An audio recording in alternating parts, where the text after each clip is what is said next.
नमस्कार दोस्तों, एक बार फिर से स्वागत है आपका अपने YouTube channel exam builders academy में। जैसा आप सभी को पता है, हमारा चैप्टर चला हुआ था सिंपल इंटरेस्ट का और हमने हरियाणा पुलिस के लिए जो बैच स्टार्ट किया हुआ है सेवा सुरक्षा सहयोग बैच, उसके अंदर अभी तक हमने मैथ के अंदर अगर मैं बात करूँ तो परसेंटेज का चैप्टर पूरा पढ़ चुके हैं और सिंपल इंटरेस्ट की भी अभी तक हमारी 3 क्लास हो चुकी हैं। आज हमारी ये 4थी क्लास है। पिछली क्लासेस के अंदर अगर आपको कोई भी क्वेश्चन ऐसा मिला हो जो आपसे ना हुआ हो तो आप हमारे साथ शेयर कर सकते हैं। टेलीग्राम चैनल का भी आपको लिंक दिया मिलेगा और डिस्क्रिप्शन में आपको नंबर भी दिया मिलेगा। और आप अगर पहली बार चैनल पर नए आए हैं तो चैनल को सब्सक्राइब जरूर कर लें। आज का जो हमारा पहला क्वेश्चन है, कोई धनराशि साधारण ब्याज की किसी दर पर 3 साल के लिए उधार ली गई। कोई राशि 3 साल के लिए उधार ली गई।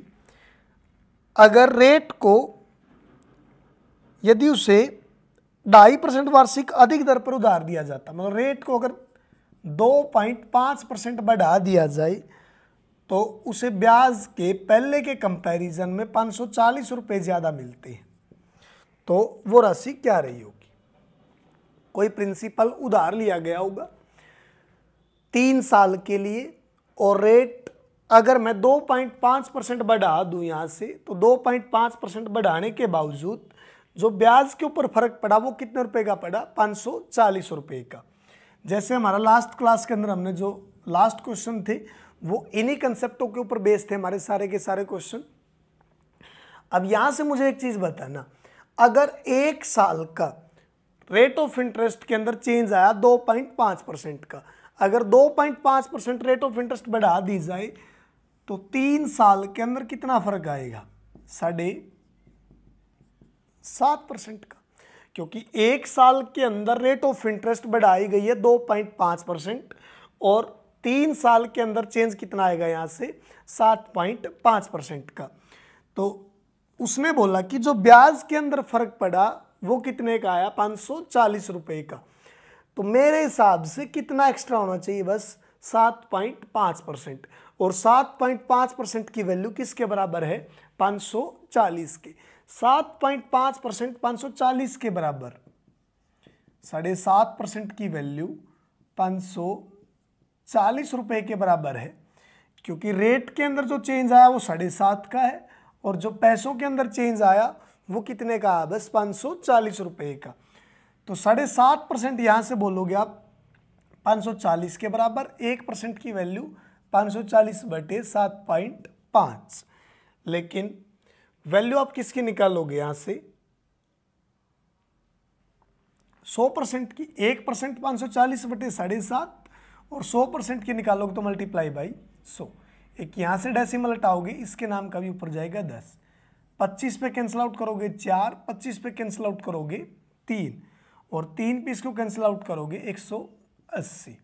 तो यहाँ से आया आपका 1800 गुना 4, मतलब जो रुपए उधार लिए गए थे, मतलब जो राशि थी वो राशि क्या रही होगी आपकी, यहाँ से 7200 रुपये। उसने यही पूछा था कि प्रिंसिपल क्या आएगा। रिपीट कर रहा हूँ दोबारा से क्वेश्चन में, कोई राशि उधार ली गई होगी और 3 साल के लिए एग्जामिनर ने बोला अगर रेट को 2.5% बढ़ा दिया जाए, मतलब अगर पहले 10% हो गया उसको 12.5% कर दिया गया, अगर वो पहले 7.5 होगी तब उसको कितना कर दिया गया, 10% कर दिया गया। तो रेट के बढ़ने से अगर रेट ऑफ इंटरेस्ट को बढ़ाया जाएगा तो ये चीज़ तो कॉमन है, ब्याज में तो चेंज आएगा, ब्याज तो बढ़ेगा। अब 2.5% बढ़ने से ब्याज कितना बढ़ा, 540 रुपये। तो 1 साल का 2.5%, 3 साल का कितना बढ़ेगा यहाँ से, 7.5%। तो मेरे हिसाब से जो रेट ऑफ इंटरेस्ट में चेंज आया वो 7.5% का। 7.5% की वैल्यू किसके बराबर है, 540 के। तो यहाँ से 1% की वैल्यू 540/7.5, लेकिन वैल्यू किसकी बतानी है आपने, 100% की, तो मल्टीप्लाई बाई 100। और जब आप यहाँ से डेसिमल हटाओगे तो इसके नाम का भी क्या जाएगा ऊपर 10। तो यहाँ से सोल्व किया जब आपने 100% की वैल्यू किसके बराबर आएगी आपकी, 7200 की। ये उसने पूछा था कि जो टोटल आपने रुपए उधार लिए हैं वो राशि क्या थी, तो आप वो राशि क्या बोलोगे, 7200 रुपये। आगे देखते हैं अगला क्वेश्चन। कोई धनराशि किसी साधारण ब्याज की दर से 4 साल में 2400 से 3264 हो जाती है। कोई राशि उधार ली होगी वो 2400 से बढ़कर 3264 रुपये हो जाती है टाइम 4 साल। अगर ब्याज 1% बढ़ा दिया जाए, मतलब जो भी यहां पे रेट ऑफ इंटरेस्ट होगी, अगर इसको 1% बढ़ा दिया जाए तो अब जो न्यू अमाउंट आएगा वो कितना आएगा मेरे पास में, मतलब जो 2400 रुपये की राशि थी वो 4 साल में कितनी मिली मुझे, 3264। अब 2400 रुपये की राशि 4 साल के बाद में 3264 हुई। अब उस एग्जामिनर ने बोला कि सेम वही राशि और 4 साल के लिए ही, लेकिन रेट के अंदर चेंज कर दिया जाए। पहले जो भी रेट होगी अब उस रेट से 1% बढ़ा दिया गया, तो जो अब अमाउंट है मेरे पास में ये अमाउंट तो फिर भी आएगा। जो 3264 रुपये बने 4 साल के बाद 2400 रुपये की राशि, 3264 तो सेम आएगा मेरे पास में, क्योंकि रेट बढ़ी है घटी नहीं है यहाँ पे। अब 1% जब बढ़ाई गई तो 1 साल के अंदर कितना फर्क आएगा 1% का, और 1 साल के अंदर चेंज आया 1% का, तो 4 साल के अंदर चेंज कितना आएगा आपका यहाँ से 4%। अब 1 साल के अंदर रेट के अंदर जो चेंज आया है वो 1% बढ़ी है। अगर 4 साल के लिए वो पूंजी रही है तो 4 साल में कितना चेंज आ जाएगा 4%। तो यहाँ से डायरेक्ट आप क्या करोगे 4% और ब्याज निकाल दो बस, किसका 2400 का, क्योंकि जो ऐसा ये सारा का सारा किस पे से काउंट होता है आपका प्रिंसिपल पे से। तो 2400 का जब आप 4% निकालोगे, यहाँ से 10% की वैल्यू 240 और यहाँ पे डॉट लगती है वैल्यू 1%, तो 1% की वैल्यू 24 के बराबर। अगर 1% 24 के बराबर आपका, तो 4% किसके बराबर आएगा 96 रुपये के बराबर। तो यहाँ से एक चीज़ तो क्लियर है, मतलब जो 2400 रुपये की राशि 3264 रुपये बनी थी वो 3264 तो अब भी रहेगी, बस उसके अंदर कितने रुपए और ऐड होंगे एक्स्ट्रा 96 रुपये। तो आप इसके अंदर कितने रुपए ऐड करोगे बस 96 रुपये, और जब आप 96 रुपये ऐड करोगे 6 और 4 10, 9 और 6 15 और 1 16, 2 और 1 3 और 3, मतलब जो अब न्यू अमाउंट आएगा वो न्यू अमाउंट आपके पास में क्या होगा 3360 रुपये। यही उसने पूछा था। अगर रेट को 1% बढ़ा दिया जाए तो 1% रेट बढ़ने के बावजूद में जो अमाउंट के अंदर चेंज आएगा वो ये भी पूछ सकता था कि कितना चेंज आएगा, तो आपका आंसर 96 रुपये, लेकिन उसने पूछा कि न्यू अमाउंट कितना होगा, तो आपका आंसर कितना है यहाँ से 3360, जो आपका ऑप्शन नंबर डी दिया हुआ है। आगे देखते हैं अगला क्वेश्चन। कोई धनराशि साधारण ब्याज की दर से 3 साल में 800 रुपये से 920 रुपये हो जाती है। कोई राशि 800 रुपये से 920 रुपये हो जाती है 3 साल के अंदर। यदि ब्याज दर 3% बढ़ा दी जाए, मतलब सेम टाइप चली हुई जो अभी हम कर रहे हैं पीछे वही 3% बढ़ा दी जाए तो समान अवधि में वही राशि कितनी हो जाएगी। सेम क्वेश्चन भी पीछे वाला जो भी हमने किया था, मतलब सेम टाइम पीरियड के लिए अगर ये राशि छोड़ दी जाए और रेट को 3% बढ़ा दिया जाए तो अब जो न्यू अमाउंट आएगा वो क्या आएगा मेरे पास में। तो यहां से मुझे एक चीज बताना, 800 रुपये जो 3 साल में 920 रुपये बने, यहां से आप बोलोगे कि सर 120 रुपये ब्याज आया है। जब रेट को 3% बढ़ाया जाएगा उस टाइम पे भी 120 रुपये ब्याज तो आएगा सेम नु का। जो सेम ब्याज आपका 120 रुपये है वो तो फिर भी आएगा। अब रेट को 3% बढ़ा दिया गया, अब 1 साल का 3% बढ़ेगा। अगर 1 साल का 3% बढ़ेगा तो 3 साल का कितना बढ़ेगा यहां से 9%। 1 साल के अंदर कितना चेंज आएगा 3% का। अगर 1 साल के अंदर 3% का चेंज आएगा तो 3 साल में कितना एक्स्ट्रा हो जाएगा 9%। और रुपए कितने उधार लिए थे 800 रुपये, और 800 रुपये की राशि पे अब उसे कितने रुपए और एक्स्ट्रा पे करने पड़ेंगे जो उसने सॉरी जो पिछला ब्याज दिया था उसके कंपैरिजन में अब उसे और कितने रुपए एक्स्ट्रा पे करने पड़ेंगे, 9% और अगर वो 9% और एक्स्ट्रा पे करेगा तो 800 रुपए की राशि पे 9% और एक्स्ट्रा अगर पे करूंगा मैं तो कितने रुपए एक्स्ट्रा होंगे, 72 रुपए। और यहां से अगर मैं 72 रुपए और एक्स्ट्रा पे करूंगा तो मतलब 920 तो पहले ही थे, अब 72 रुपए और एक्स्ट्रा होंगे इसके अंदर। तो यहां से आप बोलोगे कि सर जो न्यू अमाउंट आएगा वो कितना आएगा मेरा, 992 रुपये। यही उसने पूछा था कि जो आपका न्यू अमाउंट होगा यहाँ से रेट के अंदर चेंज आने के बावजूद वो क्या आएगा आपका, 992 रुपये। अब बहुत से बच्चे आप इसको इस तरह ट्राई करेंगे, अगर बेसिक से करना हो बिल्कुल। 120 रुपये ब्याज 3 साल का, 1 साल का ब्याज 40 रुपये, 1 साल का ब्याज 40 रुपये किस पे से, पहली साल प्रिंसिपल पे से। 800 का 40 रुपये कितना होगा, 5%। मतलब जो शुरुआत में रेट थी वो क्या थी, 5%, अब रेट कितनी कर दी गई, 8%। तो डायरेक्ट अगर आप 1 साल का 8%, अगर मैं 1 साल का 8% बोलूं तो 3 साल का आपका 24%, और 24% डायरेक्ट आप 800 का निकालोगे तो 192 रुपये, और 800 में 192 रुपये ऐड करोगे तो वापस से कितना आ जाएगा, 992 रुपये। आगे देखते हैं अगला क्वेश्चन।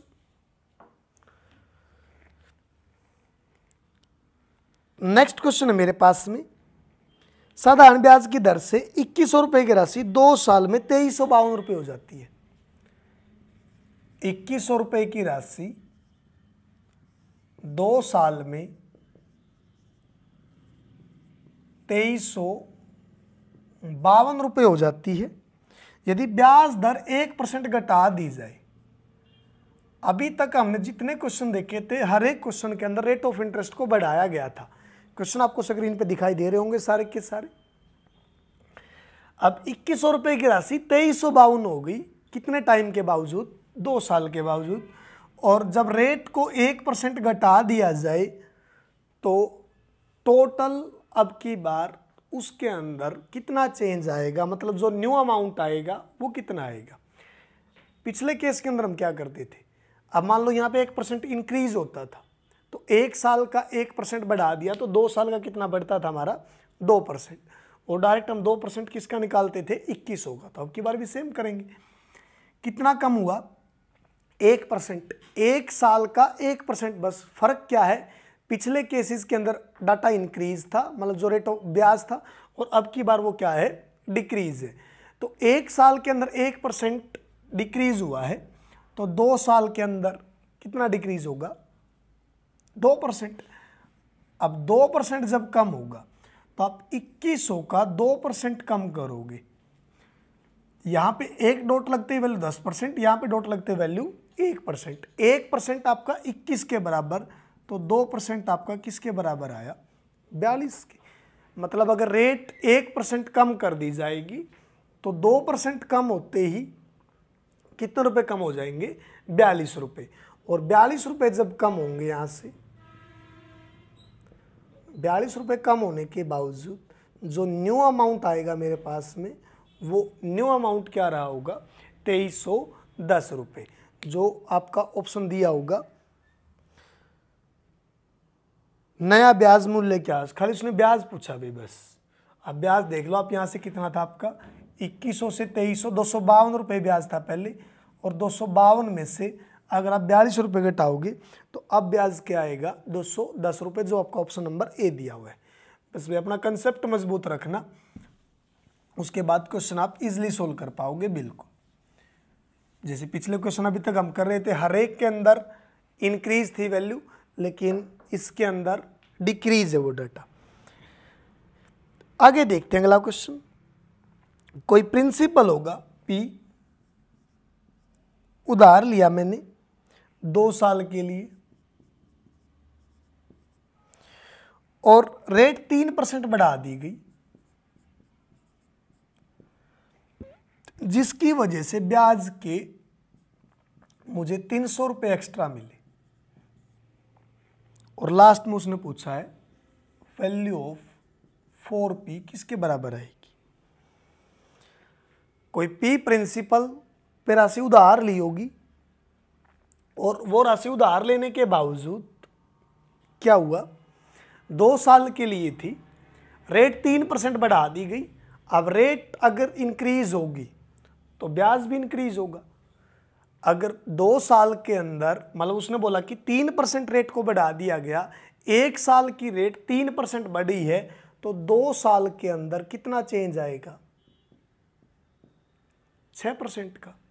1 साल के अंदर 3% बढ़ाई गई है, तो 2 साल के अंदर कितना चेंज आएगा, 6% का। 6% की वैल्यू किसके बराबर है, 300 के बराबर। 6% की वैल्यू 300 के बराबर, तो यहां से आप बोलोगे 1% की वैल्यू किसके बराबर है, 50 के बराबर। क्योंकि 6% मेरे हिसाब से जो रेट में फर्क आया वो कितने का आया है, 6% का। मतलब कितना डाटा बढ़ा, बस 6%। तो 6% की वैल्यू किसके बराबर है, 300 के। तो यहां से बोलोगे 1% की वैल्यू किसके बराबर है, 50 के।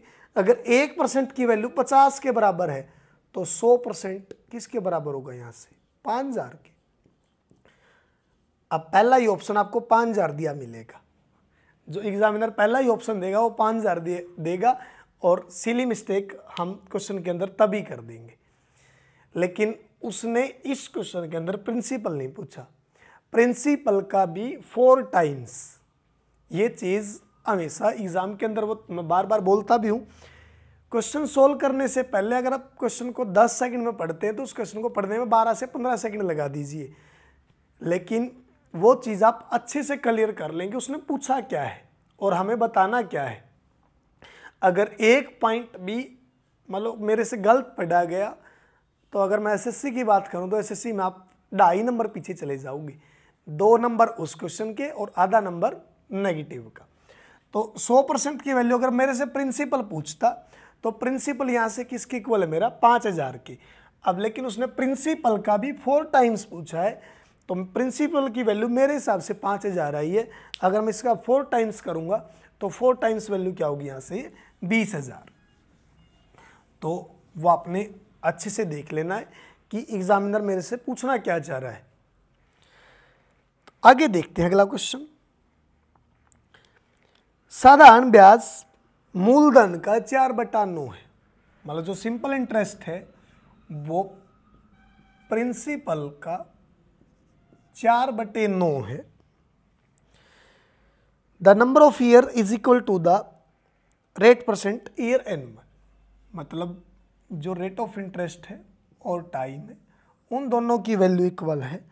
और इस टाइप के क्वेश्चन में या तो रेट निकलवाएगा या टाइम निकलवाएगा। उसने यहाँ पर रेट ऑफ इंटरेस्ट पूछी है। एक क्वेश्चन देख लेना भी अच्छे से, क्योंकि ये क्वेश्चन भी बिल्कुल ट्रेंड के अंदर आ सके थे। जो साधारण ब्याज है वो मूलधन का 4/9, मतलब जो राशि मैंने उधार ली है उसका 4/9। अब जो भी वैल्यू आपको डिनोमिनेटर में दे ही मिले, हमेशा उसका मल्टीपल ही वैल्यू लेट करना। जैसे यहाँ पे वैल्यू क्या डिनोमिनेटर में 9, डिनोमिनेटर में वैल्यू 9। अगर प्रिंसिपल 9 रहा होता, अगर यहाँ पे मैं बोलूँ अगर प्रिंसिपल की वैल्यू 9 होती, तो आप उसका जब 4/9 निकालोगे तो ये वैल्यू कितनी आएगी, यहाँ से आपकी 4। अगर आपका प्रिंसिपल यहाँ पे 9 होता तो उसने बोला जो साधारण ब्याज है वो प्रिंसिपल का भी 4/9 है। तो जब आप इसका 4/9 निकालोगे तो ये वैल्यू कितनी आएगी, आपकी 4 के बराबर। और ये वैल्यू जब 4 के बराबर आएगी तो यहाँ से आप बोलोगे सर प्रिंसिपल 9 है, साधारण ब्याज अब मेरा 4 है। और ऐसा ही क्या होता आपका P into R into T बटे 100। ये 4 प्रिंसिपल 9 रेट इंटू टाइम बटे 100। अब यहां से आपने देखना जब भी ये क्वेश्चन आएगा एग्जामिनर आपसे 2 ही क्वेश्चन बुक करेगा बस, या तो रेट निकलवाएगा या टाइम निकलवाएगा। अब 2 अननोन है आर और टी, लेकिन उसने क्लियर बोला कि रेट ऑफ इंटरेस्ट और जो टाइम दिया हुआ है वो दोनों की वैल्यू इक्वल है। मतलब आर की वैल्यू टी के इक्वल है। मतलब टी की जगह पे आप आर यूज कर सकते हो, आप आर की जगह पे टी यूज कर सकते हो। वो डिपेंड करेगा उसने पूछा क्या है। अगर रेट ऑफ इंटरेस्ट पूछा होगा तो मैं टी की जगह आर यूज कर लूंगा। अगर उसने टाइम पूछा होगा तो आप आर की जगह क्या यूज कर दोगे, टी यूज कर दोगे। लेकिन उसने इस क्वेश्चन के अंदर आपसे रेट ऑफ इंटरेस्ट पूछा कि साधारण ब्याज मतलब जो की दर है वो यहाँ पे क्या रही होगी। तो 4 बराबर 9 गुना आर, और टी की जगह भी आपका क्या यूज कर सकते हो, आर, क्योंकि आर किसके इक्वल दिया हुआ है, टी के इक्वल, डिवाइड बाई 100। यहाँ पे दोनों का बेस सेम, और बेस सेम होने के बाद पावर ऐड होगी, तो यहाँ से आप बोलोगे आर स्क्वायर किसके बराबर आएगा आपका, ये 100 इस साइड मल्टीप्लाई में आएगा 400, और 9 इस साइड डिवाइड में आएगा, तो 400/9। आर स्क्वायर किसके बराबर है, 400/9 के।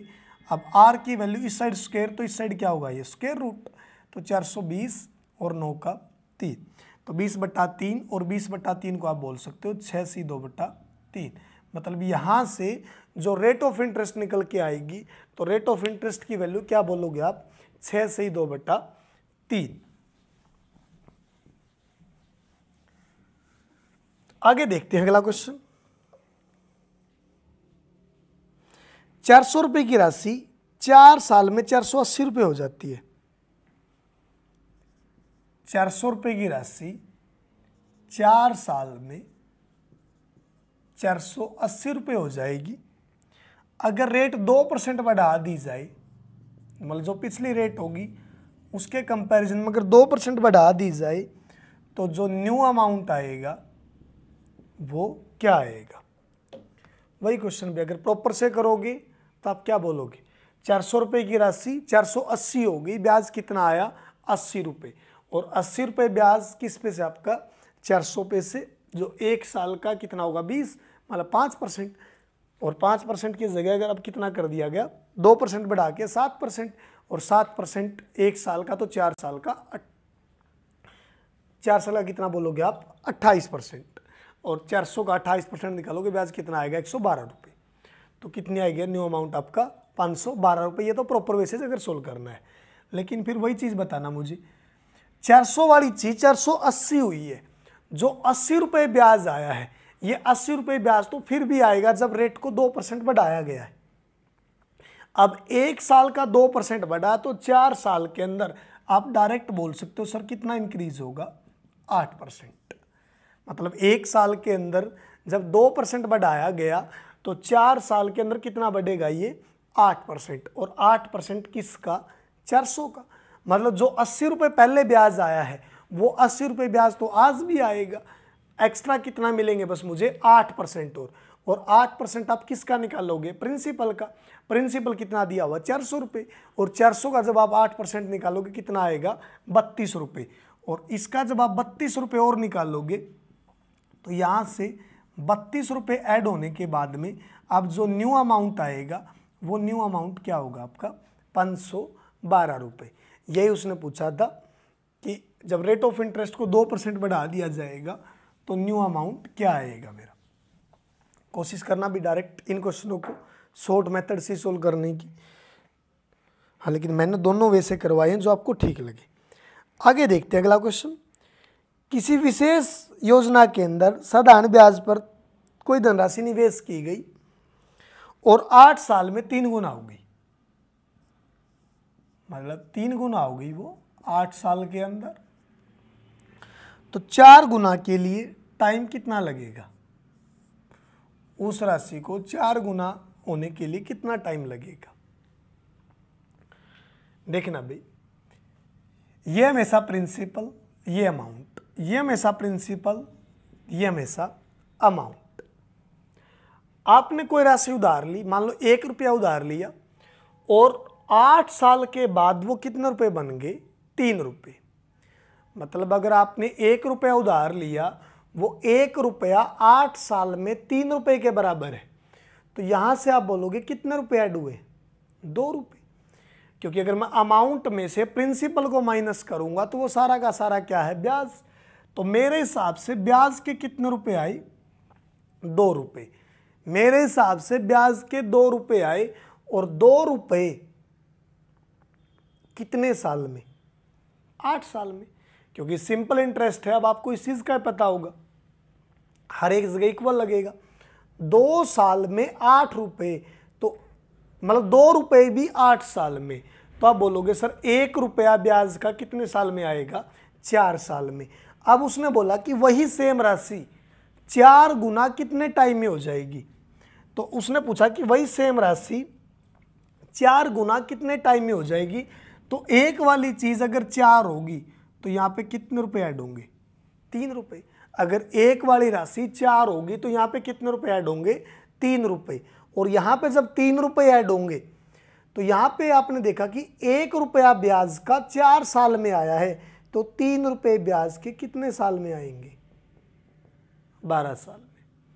बिल्कुल इजी क्वेश्चन है भाई, अगर आपने अच्छे से समझ लिया। एक दो और एग्जांपल देता हूं मैं, कोई भी मान लो 1 रुपए की राशि, मान लो कोई राशि 5 गुना होगी मान लो आपकी 20 साल में, और वो आपसे बोल दे कि ये राशि 11 गुना कितने टाइम में हो जाएगी। कोई राशि 5 गुना 20 साल में होगी, वो राशि आपकी 11 गुना कितने टाइम में हो जाएगी। तो यहां से आप बोलोगे कि एक प्रिंसिपल है, 5 अमाउंट है, ये प्रिंसिपल है, ये आपका अमाउंट है। तो एक वाली चीज 5 के बराबर कितनी बढ़ी यहां से, 4 रुपए, मतलब 4 रुपए 20 साल में, तो 1 रुपया 5 साल में यहां से ब्याज का। और यहां पे उसने बोला कि वही राशि 11 गुना कितने टाइम में हो जाएगी, मतलब ब्याज कितना चाहिए मुझे, 10 रुपए। अब 1 रुपया 5 साल में बना है, मतलब जो 1 रुपया ब्याज का है वो 1 रुपया ब्याज का कितने टाइम में बना, 5 साल में। अगर 1 रुपया 5 साल में बना तो 10 रुपए कितने टाइम में बनेंगे आपके, 50 साल में। मतलब जो उसने बोला कि ये राशि 11 गुना कितने टाइम में हो जाएगी, तो आपका आंसर क्या आएगा, 50 साल। अगर मैं और कोई एग्जांपल दूं, मान लो कोई राशि 8 गुना 21 साल में होगी, और मेरे से पूछे वो राशि 12 गुना कितने टाइम में हो जाएगी। कोई राशि 8 गुना 21 साल में होगी, वो राशि 12 गुना कितने टाइम में हो जाएगी। तो यहां से आप बोलोगे कि सर 7 रुपए ब्याज आया है, और यहां पे ब्याज कितने चाहिए मुझे, 11 रुपए। अब 7 रुपए ब्याज के 21 साल में, 7 रुपए भी ब्याज के मुझे कितने साल में मिले हैं, 21 साल में। तो 1 रुपया ब्याज का कितने साल में आएगा, 3 साल में। 1 रुपया ब्याज का 3 साल में, अगर 1 रुपया ब्याज का 3 साल में आएगा तो 11 रुपये ब्याज के आपके कितने साल में आ जाएंगे यहाँ से डायरेक्ट। अगर 1 रुपया 3 साल में है तो 11 रुपये आपके कितने साल में आएंगे, 33 साल में। ये अपना कंसेप्ट सॉलिड रखो बस, उसके बाद क्वेश्चन इजी है। और इन क्वेश्चनों को कभी भी प्रॉपर वे में करने की ट्राई मत करना भी, क्योंकि प्रॉपर वे में करोगे तो टाइम ज़्यादा लगेगा। हाँ, क्वेश्चन तो हर एक सोल्व होगा, लेकिन मुझे एग्जाम के अंदर हमेशा वो चीज़ देखनी है कि क्वेश्चन फास्ट सोल्व भी करना है और किस मेथड से कितना फास्ट सोल्व होगा। आगे देखते हैं हमारा अगला। कितने समय में कोई धनराशि साधारण ब्याज की 15% वार्षिक दर से खुद की डबल हो जाती है। कोई राशि डबल हो जाती है, रेट ऑफ इंटरेस्ट दिया आपकी बार 15%, और टाइम उसने पूछा है कि टाइम क्या रहा होगा। ये हमेशा प्रिंसिपल, ये वाला डाटा हमेशा अमाउंट। मतलब 1 रुपये की राशि 2 रुपये बन गई, रेट ऑफ इंटरेस्ट क्या रही आपकी 15%, तो टाइम यहाँ पे क्या रहा होगा। तो अगर मैं 2 में से 1 रुपया माइनस करूँ, मतलब अगर अमाउंट में से प्रिंसिपल को माइनस करूँ, तो यहाँ से क्या निकलेगा मेरे पास में ब्याज। और ब्याज का 1 रुपया, 1 रुपये पे से रेट 15%, टाइम मैंने निकालना है, डिवाइड बाई 100। 5 पे कैंसिल आउट करोगे 3, 5 पे कैंसिल आउट करोगे 20। तो यहाँ से टाइम की वैल्यू जो आएगी 20/3, और 20/3 किसके बराबर है, 6 से 2/3 के। यही उसने पूछा था कि टाइम हमारा किसके इक्वल जाएगा, 6 से 2/3 साल के बराबर आपका यहाँ पे टाइम रहा होगा। आगे देखते हैं अगला क्वेश्चन, जो आपको ऑप्शन दिया हो इस क्वेश्चन के अंदर, डी। नेक्स्ट क्वेश्चन है मेरे पास में, कितने वर्षों में 16 से 2/3% वार्षिक दर से जो रेट ऑफ इंटरेस्ट है वो आपकी 16 से ही 2/3% की दर से किसी धनराशि का साधारण ब्याज और मूलधन बराबर हो जाएगा। प्रिंसिपल और एसआई बराबर हो जाएगा कितने टाइम पीरियड के अंदर। टाइम पीरियड उसने पूछा है कि कितना टाइम लगेगा इन दोनों को इक्वल होने के लिए। तो यहाँ से अब मुझे एक चीज़ बताना, 16 से 2/3% की जो फ्रैक्शन होती है वो 1/6। अब जिस बच्चे को फ्रैक्शन डायरेक्ट नहीं सोल्व करनी आती भाई, मैं बार बार बोल चुका हूँ, परसेंटेज एक ऐसा चैप्टर है जो पूरे अर्थमेटिक मैथ की रीढ़ की हड्डी का काम करता है। उस चैप्टर को बिल्कुल अच्छे से सॉलिड कर लेना एक बार, उसके बाद फिर कहीं भी कोई प्रॉब्लम नहीं आएगी आपको। रेट ऑफ इंटरेस्ट 16 से 2/3%, 16 से 2/3 क्या आएगा आपका 1/6 के बराबर। और जो वैल्यू आपको डिनोमिनेटर में दी होती है मैं उसको हमेशा प्रिंसिपल ही बोलता था। अगर 6 रुपये प्रिंसिपल है और उस पर हर साल ब्याज का 1 रुपया आ रहा है और उसने बोला है कि दोनों बराबर कितने साल में हो जाएंगे।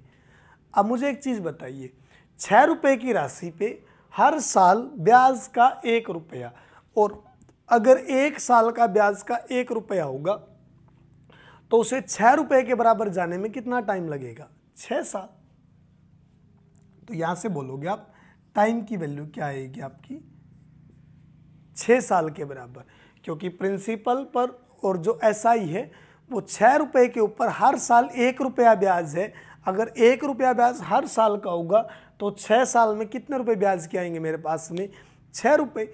और उसने यही पूछा है कि प्रिंसिपल और एसआई कितने साल में बराबर हो जाएंगे, तो आपका आंसर यहाँ से क्या रहने वाला है 6 साल।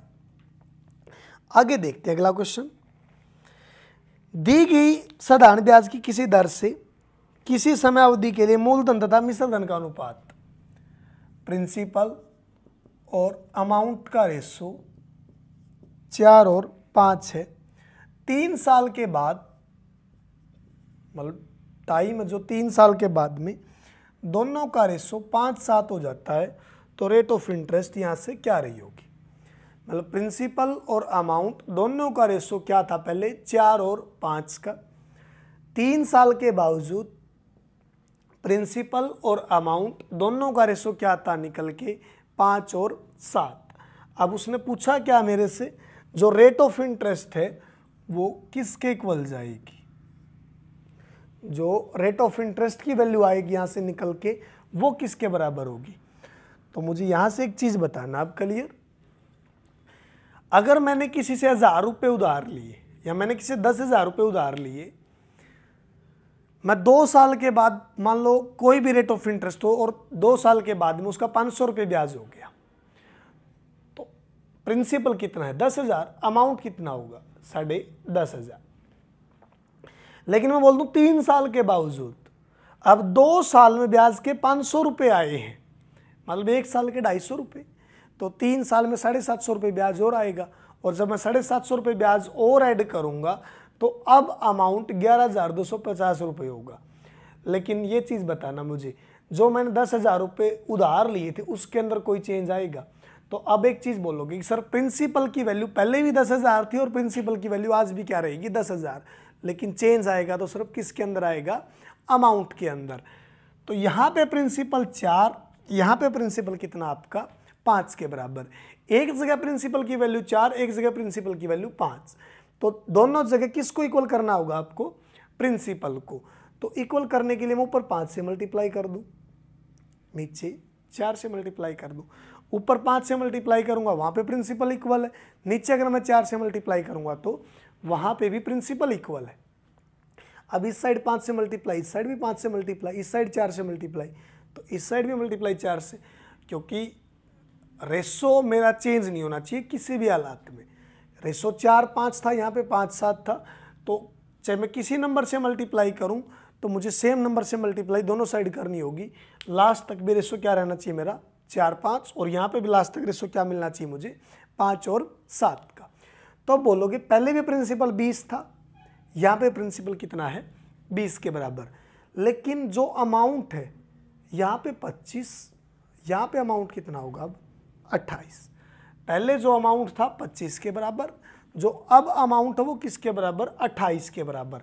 तो यहाँ से एक चीज़ बोलोगे कि सर 3 रुपये बढ़ गए, पहले 25 रुपये प्रिंसिपल था मतलब अमाउंट था, अब अमाउंट कितना हुआ 28 रुपये, मतलब 3 साल के अंदर कितने रुपए बढ़े 3 रुपये, और 1 साल के अंदर कितने रुपए बढ़ेगा 1 रुपया। अगर 1 साल के अंदर 1 रुपया ऐड हुआ है तो वही तो मेरा ब्याज है। 1 साल के अंदर 1 रुपया ऐड हुआ, वही क्या होगा मेरा ब्याज। और पहली साल वो 1 रुपया किस पे से लगा है, 20 पे से।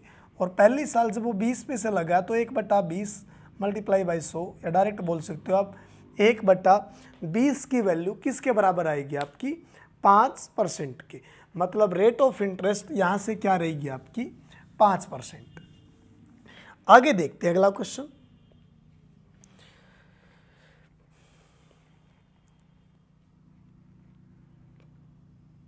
एक ही समय अवधि में कोई धनराशि 5% पे, कोई पी प्रिंसिपल होगा, सेम टाइम पीरियड में 5% पे 2200 रुपये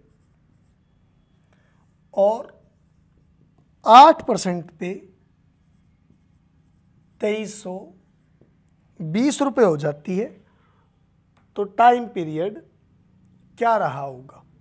कोई पी प्रिंसिपल की वैल्यू, रेट 5% थी शुरुआत में, तो सेम टाइम पीरियड में वहाँ से प्रिंसिपल कितना आया निकल के, 2200 रुपये। और सेम टाइम पीरियड के लिए जब रेट ऑफ इंटरेस्ट को 8% कर दिया गया तो उस केस के अंदर फिर ब्याज मतलब जो अमाउंट है वो कितना आया निकल के, 2320 रुपये।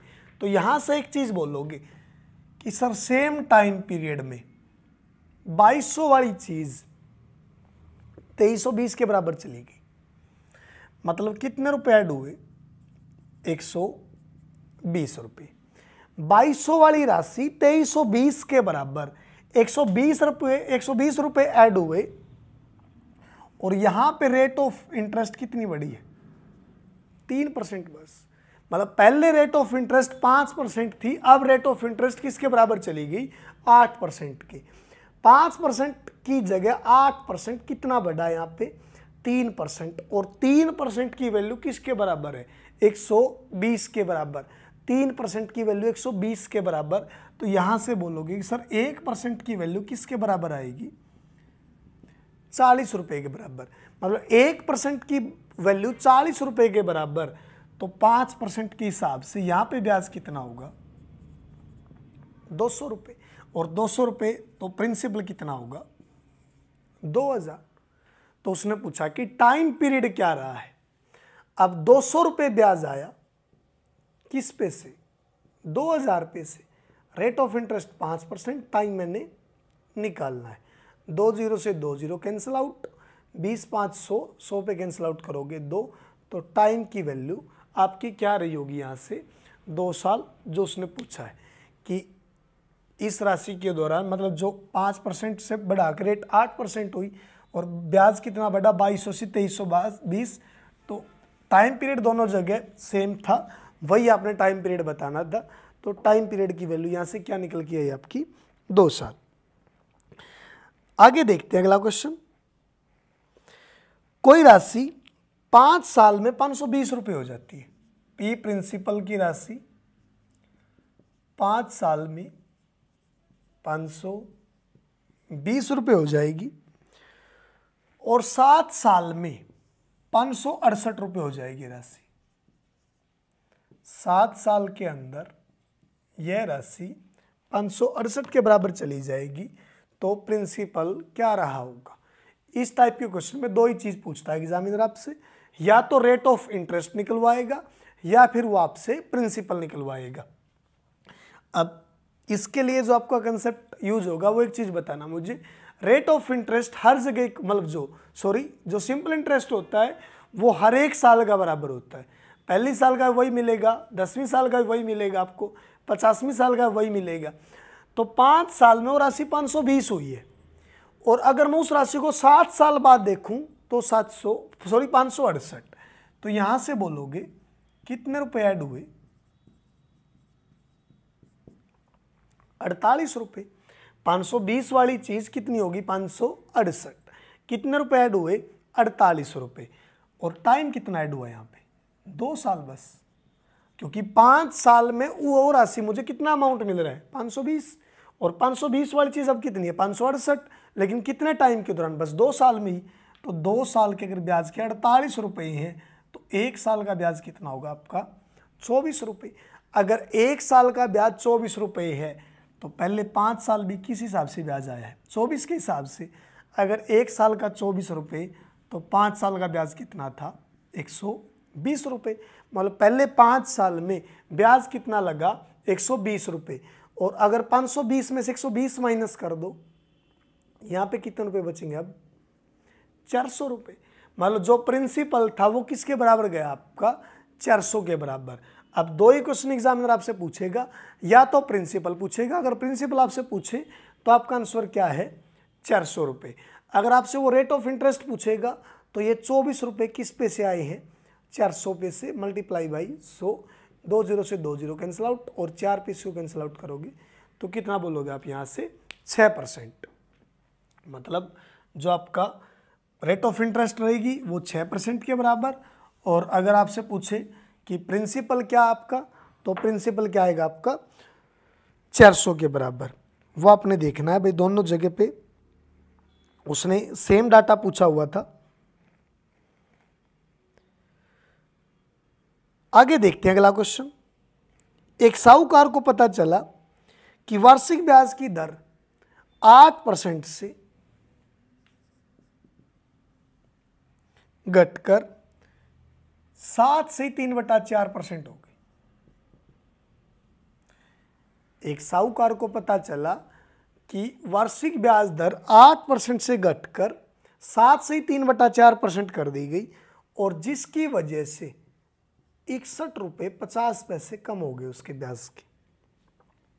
मतलब जिसकी वजह से उसके ब्याज के अंदर जो चेंज आया वो कितने का आया है 61 रुपये 50 पैसे का। तो मुझे यहाँ से एक चीज़ बताना, जो 61 रुपये 50 पैसे कम हुए हैं वो किसके वजह से कम हुए हैं, जो यहाँ पे रेट में चेंज आएगा। और जो रेट ऑफ इंटरेस्ट डिक्रीज हुई है उस रेट ऑफ इंटरेस्ट डिक्रीज होने की वजह से ही कितने रुपए का लॉस हुआ उसको 61 रुपये 50 पैसे का। मतलब पहले जो रेट ऑफ इंटरेस्ट थी वो क्या थी 8%, और अब वो रेट ऑफ इंटरेस्ट कितनी रहेगी 7 से 3/4, मतलब 7 और 4 28 और 3 31/4%। 7 चौका 28 और 3 31/4। मतलब इन दोनों का डिफरेंस ही किसके बराबर आपका 61 रुपये 50 पैसे के। क्योंकि जो डिफरेंस 61 रुपये 50 पैसे क्रिएट हुआ है वो किसकी वजह से हुआ है, जो यहाँ पे आपकी रेट ऑफ इंटरेस्ट डिक्रीज की गई है। तो यहाँ से आप देखोगे 8 और 4 32, 32 माइनस 31 1/4%। 1/4% की वैल्यू आपकी किसके बराबर है 61 रुपये 50 पैसे के। तो यहाँ से आप बोलोगे 1% की वैल्यू किसके बराबर आएगी 61 रुपये 50 पैसे गुना 4। और जब आप 100% की वैल्यू निकालोगे तो मल्टीप्लाई बाई 100, और यहाँ से डेसिमल हटाओगे इसके नाम का 100, 2 जीरो से 2 जीरो कैंसिल आउट, 6 और 4 24, 15 और 4 60। मतलब टोटल जो आपका प्रिंसिपल था वो किसके बराबर आएगा 24,600 रुपये के। ये उसने पूछा है। अगर मैं रेट को 8% से घटाकर 7 से 3/4% कर देता तो 61 रुपये 50 पैसे कम होते।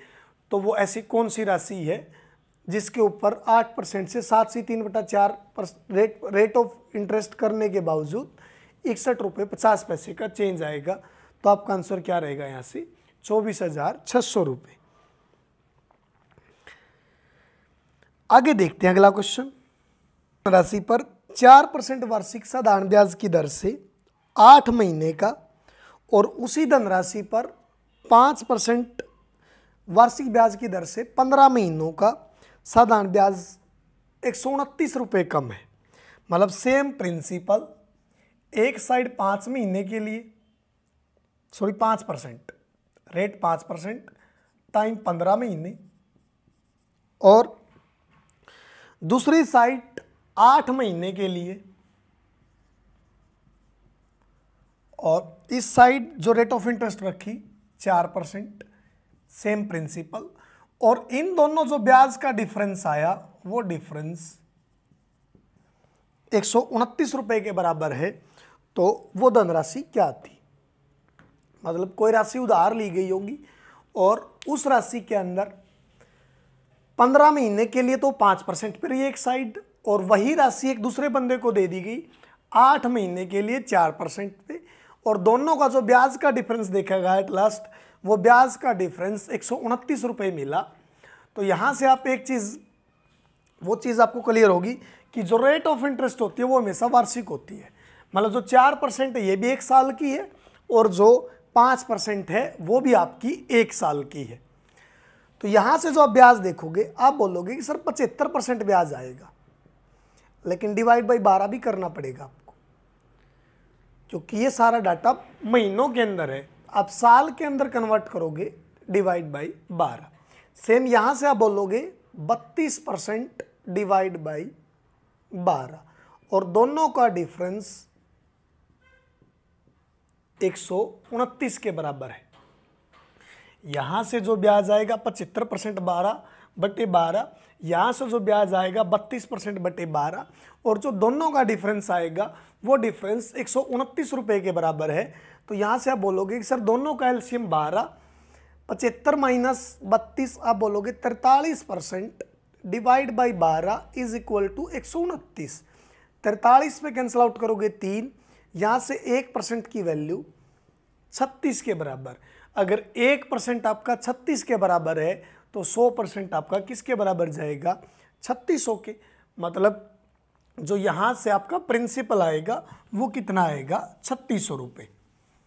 यही उसने पूछा था कि जो दोनों राशियाँ हैं सेम और अलग अलग टाइम के लिए अलग अलग रेट पे दी गई, जो डिफरेंस 129 आएगा वो राशि कौन सी है ऐसी। आगे देखते हैं अगला क्वेश्चन। 1550 रुपये की धनराशि, 1550 रुपये की धनराशि का कुछ भाग 5% पे और कुछ भाग 8% पे निवेश कर दिया गया, और टोटल 3 साल में 300 रुपये ब्याज मिला। तो उस पूंजी का रेशो क्या था? या तो वो पूंजी का रेशो पूछेगा आपसे, या दोनों पूंजी पूछेगा आपसे कि जो 5% पे निवेश की थी वो पूंजी कौन सी है, और जो 8% पे निवेश की थी वो वाली पूंजी कौन सी है। तो यहां से एक चीज बताना मुझे, अब जो 5% रेट ऑफ इंटरेस्ट दी गई है, आप दो तरीके से कर सकते हो इसको। प्रॉपर से जाओगे तो एक डाटा ए मान लो, एक दूसरा डाटा 1550 माइनस ए मान लो। पहले वाला हिस्सा 5% पे, आगे वाला हिस्सा 8% पे, और टोटल जो ब्याज आया 3 साल में कितना आया? 300 रुपये। आप यहां से बोलोगे कि एक हिस्सा 5% पे, एक हिस्सा 8% पे। ये 5% भी 1 साल की है, ये 8% भी 1 साल की है। अब 3 साल में जो टोटल 300 रुपये ब्याज आया, तो मतलब यहां से बोलोगे कि सर 1 साल का ब्याज किसके बराबर है? 100 रुपये के बराबर। और ये 300 रुपये जो ब्याज है टोटल किस पे से है? 1550 पे से, क्योंकि दोनों ब्याज मिला के कितना बना है? 300 रुपये, और 300 रुपये टोटल किस पे से? आपका 1550 पे से। मतलब 1 साल का कितना है? 100 रुपये। तो मैं 1 साल की अगर एवरेज रेट ऑफ इंटरेस्ट निकालूं ओवरऑल, तो 100 रुपये ब्याज किस पे से? 1550 पे से रेट ऑफ इंटरेस्ट में कन्वर्ट करोगे, मल्टीप्लाई बाई 100। 1 0 से 1 0 कैंसिल आउट, 5 पे 31, 5 पे 20। तो यहाँ से बोलोगे आप कि 200/31% रेट ऑफ इंटरेस्ट आई जो ओवरऑल है। तो यहाँ से आप अब क्या कर सकते हो? एलिगेशन अप्लाई कर सकते हो। मिक्स एंड एलिगेशन के अंदर एक कंसेप्ट आप पढ़ोगे एलिगेशन का। एलिगेशन क्या होता है? सबसे पहले हर जगह डाटा सेम होना चाहिए। यहाँ पे रेट ऑफ इंटरेस्ट दिए तो यहाँ पे भी रेट ऑफ इंटरेस्ट, और ओवरऑल में भी क्या आएगी आपकी? रेट ऑफ इंटरेस्ट थी। और जो बीच में डाटा आएगा वो हमेशा इन दोनों से मिलकर बनता है, तो ये वाली वैल्यू हमेशा इन दोनों के बीच में लाई करेगी। तो अब इस 31 को ख़त्म करने के लिए मैं हर जगह 31 से मल्टीप्लाई अगर कर दूं, यहाँ पे भी 31 से मल्टीप्लाई कर दूं, यहाँ पे भी 31 से मल्टीप्लाई कर दूं, और यहाँ पे भी 31 से मल्टीप्लाई कर दूं, तो क्वेश्चन के ऊपर तो कोई फर्क नहीं पड़ेगा उस चीज़ का। तो 31 से 31 कैंसिल आउट यहाँ पे, तो यहाँ पे 31 और 5 155, 31 8 248, और यहाँ पे बचा आपका 200। अब यहाँ से एलिगेशन लगाओगे, इस साइड बचेगा आपका 45, इस साइड बचेगा 48, 3 पे 15, 3 पे 16। मतलब जो रेशो आएगा वो क्या आएगा? 16 और 15 का। मतलब जो वो राशि है, अगर आपसे पूछे कि 5% पे कौन सी इन्वेस्ट की थी, वो आपकी 16 वाली है, और जो आपसे पूछे 8% पे कौन सा डाटा इन्वेस्ट किया था, वो आपका 15 वाला डाटा है। और अगर अलग अलग राशि पूछ ले आपसे तो टोटल आप बोलोगे 16 और 15, 31 की वैल्यू किसके बराबर दी हुई है, 1550 के। 31 की वैल्यू 1550 के बराबर, 1 यूनिट की वैल्यू 50। तो इस साइड आपके 800 रुपये हैं, इस साइड आपके 750 रुपये हैं। मतलब 5% पे 800 रुपये इन्वेस्ट थे, और जो 8% पे इन्वेस्ट थे वो रुपये आपके 750 थे। लेकिन उसने खाली रेशो पूछा जस्ट यहाँ पे कि रेशो क्या आएगा दोनों का, तो आपका रेशो क्या रहेगा, 16 और 15। आगे देखते हैं अगला क्वेश्चन। साधारण ब्याज की दर से कोई राशि 7 वर्ष में डबल हो जाती है। ये कंसेप्ट हमने पहले भी देख लिया। 7 साल में वो राशि डबल हो जाएगी, उतनी राशि उसी ब्याज दर पे कितने टाइम में 4 गुना हो जाएगी। तो यहां से आप बोलोगे कि एक ब्याज आने में भी 7 साल लगे हैं, तो यहां पे ब्याज कितना चाहिए मुझे, 3, क्योंकि एक ब्याज लेकर आने में भी मुझे 7 साल लगे, तो यहाँ पे मुझे 3 ब्याज के लिए कितना टाइम चाहिएगा। एक ब्याज भी 7 साल में आया तो 3 रुपये ब्याज के कितने साल में आएंगे आपके, 21 साल में। आगे देखते हैं अगला क्वेश्चन, और ये हमारा आज लास्ट क्वेश्चन होगा सिंपल इंटरेस्ट का। इसके बाद हमारा चैप्टर खत्म हो जाएगा। एक साहूकार 10% प्रति वर्ष साधारण ब्याज की दर से धन उधार देता है। हालांकि यदि वह 1 वर्ष के लिए धन उधार देता है और ब्याज अग्रिम रूप से ले लेता है, तो वास्तविक मतलब जो रेट ऑफ इंटरेस्ट लगी है एक्चुअल में वो क्या रही है, 10% ही रही है या ज़्यादा होगी। अब मुझे एक चीज़ बताना, मान लो उसने 100 रुपये उधार दिए और 10% के हिसाब से जो उसने रेट लगाई है, 10% के हिसाब से ब्याज कितना आएगा मेरा 1 साल का, 10 रुपये। 10% के हिसाब से 1 साल का जो ब्याज आएगा वो कितना आएगा, 10 रुपये। अब मुझे एक चीज़ बताना, यहाँ से उसने बोला कि 10 रुपये उसने पहले ही ले लिए, मतलब जो पैसे उसको 1 साल के बाद मिलने चाहिए थे वो पैसे उसने शुरुआत में ही ले लिए। अगर वो 10 रुपये मेरे से शुरू में ही मांग लेगा ब्याज के, तो उसने मेरे को कितने रुपए दिए, 90 रुपये। मतलब उसने जो मुझे पैसे दिए वो कितने रुपए हैं अब, 90 रुपये।